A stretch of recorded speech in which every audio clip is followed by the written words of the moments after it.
திருவடி சரணம். ஆக்கமும் ஆன்மீகம். ஒரு அற்புதமான தொழில் நேர்களே ஒரு குட்டி கதை பார்ப்போமா? என்ன அப்படின்னு கேட்டிங்கன்னா, நம்ம அர்ஜுன் கிருஷ்ண பரமாத்மா 2 பேரும் பேசிகிட்டு இருக்காங்க. அப்போ கிருஷ்ணன் சொல்கிறார் வானத்தை பார்த்துட்டு, அர்ஜுனா கழுகு போகுதில்ல அப்படின்னு. ஆமாம் கிருஷ்ணா கழுகு போகுது. அப்புறம் திருப்பி அண்ணாந்து பார்த்து, கிருஷ்ணா அது அர்ஜுனா காக்கா போகுதில்ல அப்படின்னு. ஆமாம் கிருஷ்ணா காக்கா போகுது.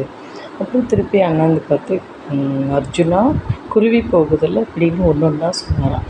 என்ன நீ உனக்கு சுய புத்தியே இல்லையா? நான் சொல்ல சொல்ல நீ கேட்குற, உனக்கு சுய புத்தியே இல்லையே அப்படின்ட்டு அர்ஜுனன்ட்ட சொல்கிறார் கிருஷ்ணா.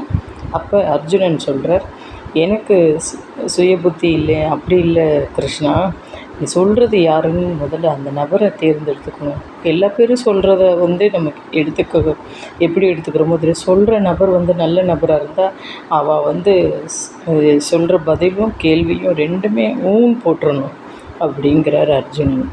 கண்டிப்பாக கிருஷ்ணர் அவ்வளோ நல்ல நபர் அப்படின்னு அவருக்கு தெரிஞ்சிருக்கு. ஆகையால் ஒரு அப்ளிகேஷன் போடுறோம் அப்படின்னா இக்கன்னா போடுறது அவரே நம்பின்னு நம்ம களத்தில் இறங்கிட்டோன்னு வச்சுக்கோங்க, ஜெயிச்சுருவோங்கிற ஒரு நம்பிக்கை எப்படி அர்ஜுனனுக்கு வந்ததோ அதுபோல் நம்மளுக்கும் கண்டிப்பாக கடவுள் நம்பிக்கைங்கிறது கண்டிப்பாக பாசிட்டிவ் எனர்ஜியாகவே இருக்கணும் என்றைக்குமே. கண்டிப்பாக ஒரு அப்ளிகேஷனை போட்டு வைப்போம், இது நடக்கும் கண்டிப்பாக அப்படிங்கிற ஒரு உற்சாகமும் ஒரு ஊக்கமும் நம்மளுக்கு கண்டிப்பாக தேவை நேயர்களே. அர்ஜுனன் போல் நம்ம இருப்போமா? கண்டிப்பாக.